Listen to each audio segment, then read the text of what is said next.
రైతు బంధు గత ప్రభుత్వంలో ఇచ్చింది, ఇప్పుడు రైతు భరోసా. అయితే ఈ రైతు బంధు గురించి కానీ రైతు భరోసా గురించి కానీ నేను చేసిన అన్ని వీడియోలు మేబీ నేను అనుకుంటే ఎవరు చేయలేదేమో. కాంగ్రెస్ పార్టీ ప్రభుత్వం వచ్చిన తర్వాత వీళ్ళు సమీక్షలు పెట్టి సమావేశాలు పెట్టి దీన్ని ఆపరేషన్ చేసి చీల్చి చెండాడి ఎలక్షన్ల ముందు 7,500 కోట్లు ఎలక్షన్ సమయానికి విడుదల అవ్వాల్సిన నిధులను కాస్త లేదు ఈ నిధులను విడుదల చేస్తే ఈ రైతుల అకౌంట్లో పడితే ఎక్కడ బీఆర్ఎస్ గెలుస్తుందో అనేసి లేదనేసి ఎలక్షన్ నోటిఫికేషన్ అంతా ఆపేసిరు. పోనీ ఆపేసిన తర్వాత ఏమన్నా ఇచ్చిర్రా మళ్ళా నిధులని? ఇచ్చిండ్రా లేదా అనేది ఈరోజు తెలంగాణ వ్యాప్తంగా ఉన్న రైతాంగానికి తెలుసు, తెలంగాణ ప్రజలకు తెలుసు. దాని తర్వాత ఇక పాపం రైతుల పెట్టుబడి సాయం కోసం ఎదురు చూడగా దాని తర్వాత వేసిర్రు. ఎంతవరకు వేసిర్రు? అక్కడ కొంతమందికి ఎన్ని ఎకరాల వరకు వేసిర్రు? 4 ఎకరాల వరకు వేసిర్రు.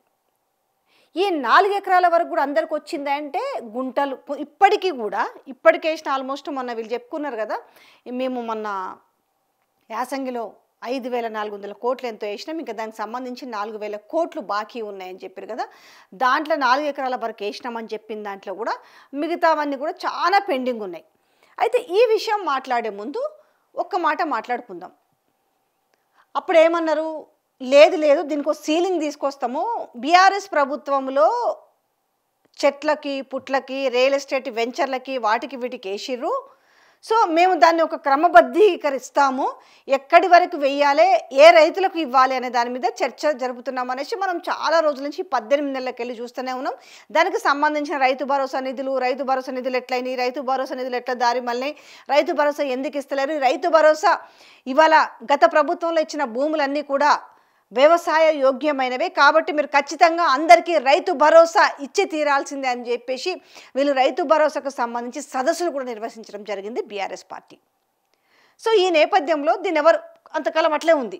మొన్న కూడా ఇచ్చినప్పుడు కొంత ఇచ్చుకుంటూ పోయారు. గతంలో సీతక్క మాట్లాడిన మాటలు వీళ్ళందరూ కూడా ఎలక్షన్ ముందు కూడా అందరూ ఇదే చెప్పారు. కానీ ఎన్ని ఎకరాలకు ఇస్తామన్న విషయం మాత్రం చెప్పలేదు, వీళ్ళ నోట్ నుంచి రాలేదు. ఎలక్షన్ మేనిఫెస్టోలో ఏం చెప్పారు? రైతు బంధు ప్లేస్లో రైతు భరోసా ఇస్తాము, అది ఎకరానికి 15,000 రూపాయలు ఇస్తామని చెప్పేసి వరంగల్ రైతు డిక్లరేషన్ సభలో రాహుల్ గాంధీ సమక్షంలో వీళ్ళు ప్రకటించిన అంశం అది. దాంట్లోనే కౌలు రైతులకు సంబంధించి కావచ్చు, రైతు కూలీలకు సంబంధించి కావచ్చు, ఇవన్నీ కూడా ప్రకటించారు ఆ రోజు. ఇప్పుడు మొన్నటిదాకా ఒక పాఠం ఎత్తుకున్నారు, అనవసరంగా ఇచ్చిర్రు, వేస్ట్గా ఇచ్చిర్రు, ఇన్ని ఎకరాలకు అన్ని ఎకరాలకు అని చెప్పారు కదా. మరొకసారి ఇప్పుడు మన ఉప ముఖ్యమంత్రి బట్టి విక్రమార్క గారు మాట్లాడిన మాటలు కూడా వినురు. రైతాంగ సోదరులకు సంబంధించినటువంటి అన్ని వ్యవసాయ యోగ్యమైనటువంటి భూములన్నిటికీ 1,49,39,111 ఎకరాలకి పూర్తి స్థాయిలో రైతు భరోసా సంబంధించి వారి అకౌంట్ లో డబ్బులు వేసేటువంటి కార్యక్రమాన్ని మీ అందరి సమక్షంలో ఈ రోజు ముఖ్యమంత్రి గారు ఇక్కడ నుంచే కంప్యూటర్ లో నొక్కి వారి అకౌంట్ ముఖం మాడిపోయినట్టుంది. ఈ రోజు ఇక్కడ నుంచే చేస్తాము. సో ఇక్కడ ఏమన్నారు? 1,49,30,30,000, సో క్లోజ్ టు 1,50,00,000 మందికి వ్యవసాయ యోగ్యమైన అన్ని భూములకు అన్నారు. గతంలో ఏమన్నారు? బడాబాబులకి, రాజకీయ నాయకులకి, బిజినెస్లు చేసుకుంటోళ్ళకి, 100 ఎకరాలు ఉన్నోళ్ళకి, 1000 ఎకరాలు ఉన్నోళ్ళకి రైతు బంధు వేసిండ్రని మాట్లాడారు. ఇది మీరంతా విన్న మాటే కదా. మరి ఈ రోజైనా మరి సేమ్ ఆ రోజు మీరు అంత అదేదో పెద్ద తప్పిదం జరిగినట్టు అదేదో పెద్ద బూచిలాగా చూపించి మాట్లాడిన రోజు, మరి ఈరోజు క్లోజ్ టు 1,50,00,000 ఎకరాలకి రైతు భరోసా ఇస్తామని చెప్పారు. మరి గత ప్రభుత్వం ఇచ్చింది 1,52,00,000. పెట్టుబడి సాయం ఉండాలి, భూములు పడావు పడొద్దు, దేనికి పెట్టిరు దీన్ని? రైతు బంధు అనే కార్యక్రమాన్ని ఈరోజు మీరు ఒప్పుకున్నట్టే కదా. ఇప్పుడు దానికి దీనికి వ్యత్యాసం ఎంత వస్తుంది? మీరు జస్ట్ 50,00,000 ఎకరాలకి ఏమి ఇవ్వట్లేదు కదా, ఇవి మాత్రమే వ్యవసాయ యోగ్యమైన భూములు, గతంలో మాత్రం ఇంతకి ఇచ్చిరు, మేము ఇంతకే ఇచ్చినామని చెప్పుకునే ధైర్యం ఇప్పుడు ఎందుకు చేయట్లేదు? మరి ఆ ఈక్వేషన్ కూడా చెప్పాలి కదా. గత ప్రభుత్వంలో 1,52,00,000 ఎకరాలకు ఇచ్చిర్రు, ఇగో మేము 1,50,00,000 ఎకరాలకు ఇస్తున్నాం అనే విషయాన్ని ఎందుకో చెప్పట్లేదు? మీకు తెలుసు కదా, అవన్నీ కూడా వ్యవసాయ యోగ్యమైన భూములే కదా. ఇప్పుడు అదే మాట కదా మొదటి నుంచి చెప్తుంది. బీఆర్ఎస్ ప్రతిపక్షంలో ఉన్న నాటి నుంచి అదే చెప్పింది, అధికారంలో ఉన్న నాటి నుంచి అదే చెప్పింది, ఇప్పుడు కూడా అదే పోరాటం చేసింది కదా. అవే కదా దానికి సంబంధించిన నిరసనలు చేపట్టిరు, సదస్సులు పెట్టిరు. మీరు ఖచ్చితంగా ఆ ప్రభుత్వంలో ఎంతైతే ఇచ్చినామో అందరికీ కూడా మీరు పెంచిన పైసలతో సహా పైసలతో సహా లెక్క కట్టి మీరు రైతులకు మీరు రైతు భరోసా ఇవ్వండి అనేసి పదే పదే పదే పదే గగ్గోలు పెట్టింది. సో ఇప్పుడు ఎలక్షన్స్ వస్తున్నాయి. ఇంకేముంది ఇప్పుడు మంత్రం? ప్రజల ముందుకు తీసుకెళ్లాల్సిన మంత్రం ఏముంది? ఇప్పుడు మేము వ్యవసాయ యోగ్యమైన అన్ని భూములకు వేస్తామని చెప్పి ఫిగర్ని కూడా చెప్పేసారు కదా. అంటే అందితే జుట్టు, అందకపోతే కాళ్ళు, ఇదే వ్యవహారం ఉంది కదా. ఇదేంది మళ్ళా? ఇప్పుడు అర్థం కదా తెలంగాణ ప్రజలకి.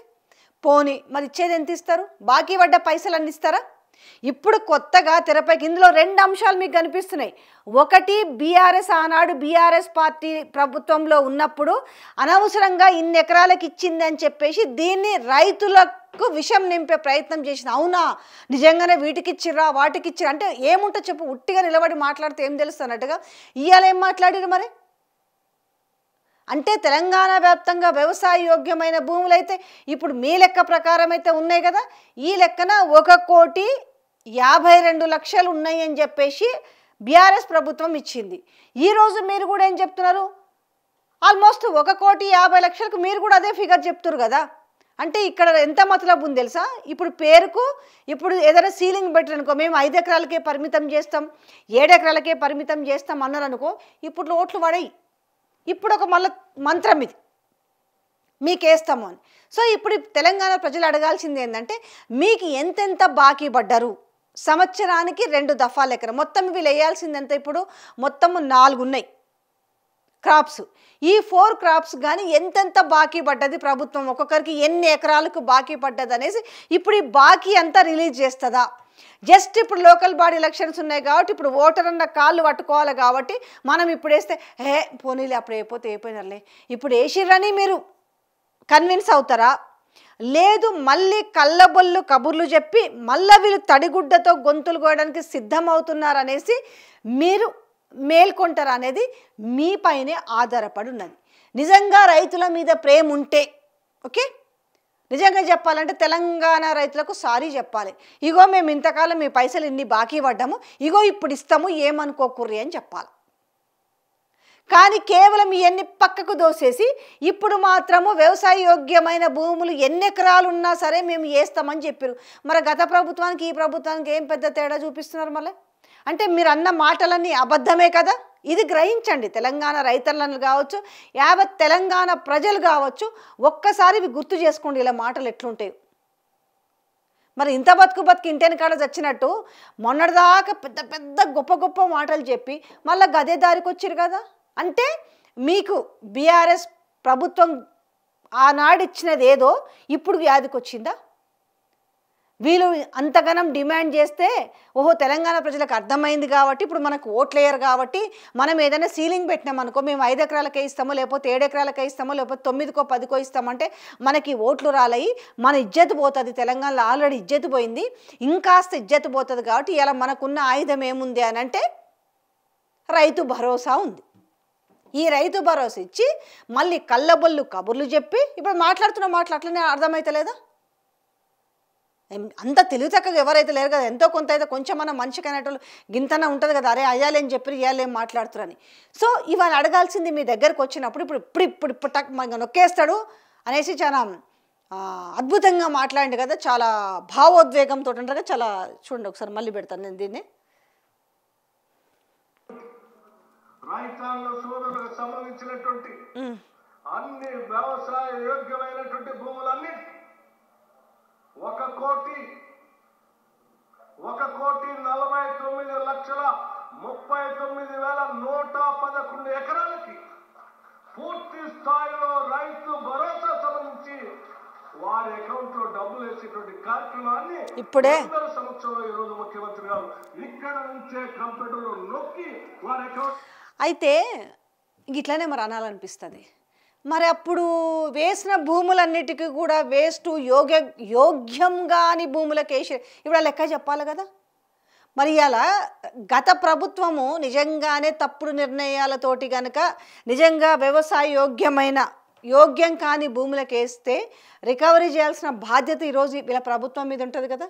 రికవరీ చేయడం పక్కన పెట్టి సేమ్ మళ్ళీ మీరు గదే పాట ఎత్తుకున్నారు కదా. మరి ఆ నోర్లను దేనిలతో కడుగుతారా? హార్పిక్లతో కడుగుతారా? ఫినాయిల్తో కడుగుతారా? సో వీళ్ళ కుళ్ళు కుతంత్రాలని పసిగట్టాల్సిన అవసరం ఇలా తెలంగాణ ప్రజలకు ఉంది. వీళ్ళు ఎలక్షన్స్ వస్తేనే వీళ్ళకి ప్రజలు గుర్తొస్తారు, ఎలక్షన్స్ వస్తేనే సంక్షేమ పథకాలు గుర్తొస్తున్నాయి. చూసిరు కదా అప్పుడు పార్లమెంట్ ఎలక్షన్స్లో ఏం చేసిర్రు? వచ్చిన 100 రోజులు, అసలు వచ్చిన 100 రోజులు కాదు, ఫస్ట్ 9వ తేదీనే అందరి అకౌంట్లలో 2 లక్షల రూపాయల రుణమాఫీ ఉంటుందని చెప్పి దాని తర్వాత ఏం జరిగిందో చూసినాం. దాని తర్వాత 100 రోజుల సమయం ఏమన్నారు. ఆ తర్వాత పార్లమెంట్ ఎలక్షన్స్ వచ్చినాయి.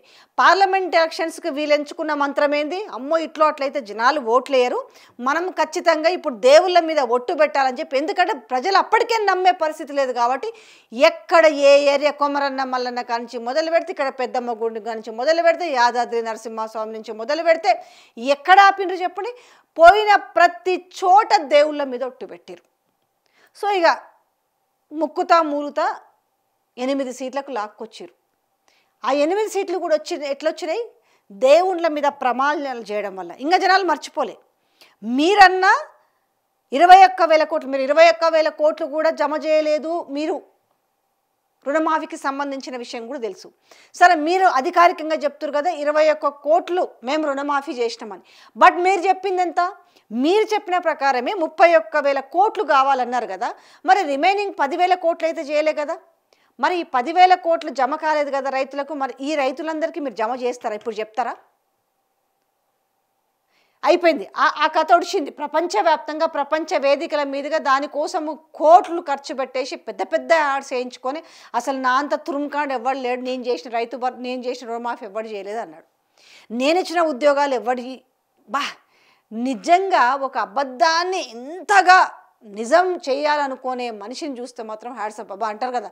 అరే ఆ గుండె గట్టిదిరా, గుండె బతకాలరా అన్నట్టు ఇప్పుడు మళ్ళీ ఒక మంత్రం వేసుకున్నారు. రైతు భరోసా మంత్రం. ఎలక్షన్లు ఉంటేనే ఇస్తారనేది మీకు అర్థమైంది. ఇప్పటికిప్పుడు అక్కడ కూర్చొని ఇప్పుడు ముఖ్యమంత్రి వేస్తాడని చెప్తుంటే మరి ఇన్ని రోజులు ఏమైంది? ఎటు తిరిగి చెప్పినా ముక్కు ఎక్కడుందయ్యా అంటే గీన్నే ఉంది. వీళ్ళెంత ఎక్కడెక్కడెక్కడెక్కడ తిప్పి చూపించినా గీన్నే ఉంది. సో వీళ్ళ కథ ఏంటంటే, వీళ్ళ మంత్రం ఏంటంటే ఎలక్షన్లు వస్తే ప్రజలు ఈడ్చి తంతారు, ఓటు అనే దాంతో ఈడ్చి తంతారు కాబట్టి సో మళ్ళీ వీళ్ళని మభ్యపరుచుకొని లోపరుచుకొని మళ్ళీ కళ్ళబొల్లి కబుర్లు చెప్పుకొని లోకల్ బాడీలో గట్టెక్కాలని చూస్తున్నారు. సో ఓటు మీ ఆయుధం. మీరు ఏం చేస్తారో ఓటు అనే ఆయుధంతో ఎలాంటి డెసిషన్ తీసుకుంటారనేది మీ చేతుల్లో ఉంది.